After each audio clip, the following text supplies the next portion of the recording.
Un antisystème dans le palais, cela pourrait être le titre d'un film, mais pourquoi pas le titre d'une chronique.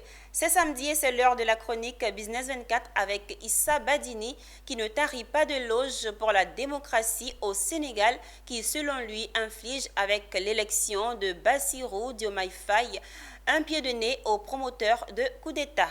Regardez.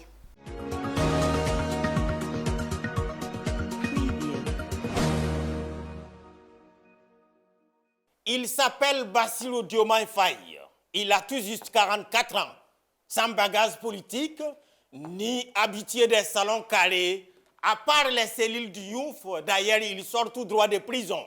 Il n'aime pas les francs CFA, il déteste les injonctions des Bretton Woods, il aime les Français, mais pas la politique française.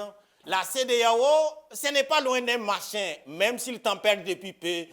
Il adule les colonels, les capitaines et autres généraux au pouvoir. Reste à savoir si eux, il l'aime autant. Il a des épouses officielles et il est fier. Bref, les Sénégalais ont porté leur choix sur un antisystème proclamé qui a juré de casser du système. Et par quelle voie? Celle des urnes. Quel kilo dans une région où l'on fait la promotion des coups d'État militaires. Pendant que l'on traîne la démocratie dans la boue et qu'on lui prête tous les péchés d'Israël au royaume des Pouts, juste de l'autre côté de la frontière, c'est les Y'en a marre, on trouve quand même le moyen d'organiser une élection démocratique qui plus est transparente. Quel pied de nez! Sacré Sénégal!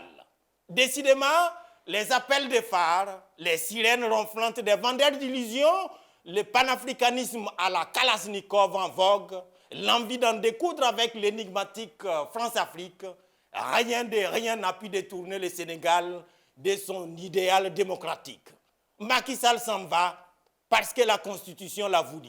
Faye et Sonko arrivent par la volonté de cette même Constitution. Quelle classe!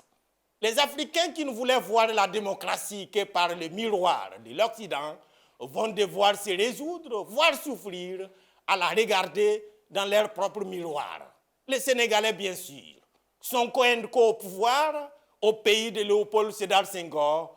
Cela prouve qu'il n'est pas nécessaire de fracasser un palais présidentiel avec des Kalachnikov et des Rengues, mieux que l'on n'a pas besoin d'inventer une démocratie dite à l'africaine.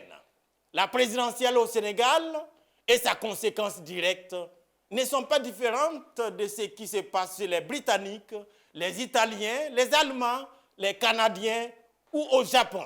La démocratie, c'est la démocratie, pas plus, pas moins. Et ceux qui en souffrent sont surtout ceux qui se croient plus malins que la démocratie. Point à la ligne. Ceci étant dit, Excellences, Messieurs les présidents Faye et Sonko, bienvenue au palais présidentiel. Bienvenue surtout dans la merde. Et préparez-vous à perdre du poids au vu des promesses, des discours envolés et solutions théoriques annoncées dans les tribunes. Vous êtes maintenant dans le rectangle vert et balle au pied. Vous avez dénoncé le système de jeu, récusé les 11 entrants et même les remplaçants. Les capitaines ont vendu le match, avez-vous dit. Messieurs les présidents, c'est vous qui êtes là désormais. Vous avez crié si fort qu'on vous a remis le ballon, les sifflets et même le terrain. Un peu de foot, diriez-vous, c'est juste une version édulcorée de Yodé et Siro. Mais métaphoriquement, on se comprend. Déjà après avoir visité le palais, sans doute vous vous êtes déjà rendu compte que les couleurs vues de dehors sont complètement différentes de celles de dedans.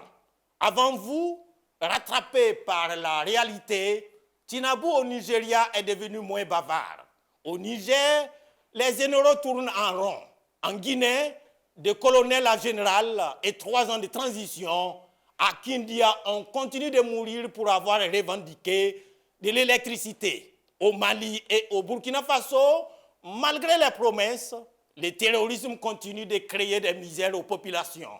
Alors, messieurs les présidents, vous avez juré d'éradiquer la corruption, de donner du travail à tous les Sénégalais, de stopper la ruée vers l'Europe par les embarcations de fortune, d'atteindre la souveraineté alimentaire, voire la souveraineté tout court, bien que relative, réduire l'omniprésence française, c'est bien. Et allez-y, que les rêves deviennent enfin une réalité, sinon votre seul mérite aura été de casser du sale. Et dans ce cas, vous ne ferez pas long feu au palais. Bravo cependant pour avoir gagné la bataille. Et merci au pays de la démocratie pour cet autre cours magistral. Merci d'avoir dit à nouveau à qui veut entendre que la démocratie n'a pas de couleur ni de continent. Merci surtout, cher Sénégal, d'avoir montré que la démocratie peut souffrir, mais elle triomphe toujours de ses propres mécanismes, comme les roseaux qui plient mais n'erront jamais. Vive la démocratie, n'en déplaise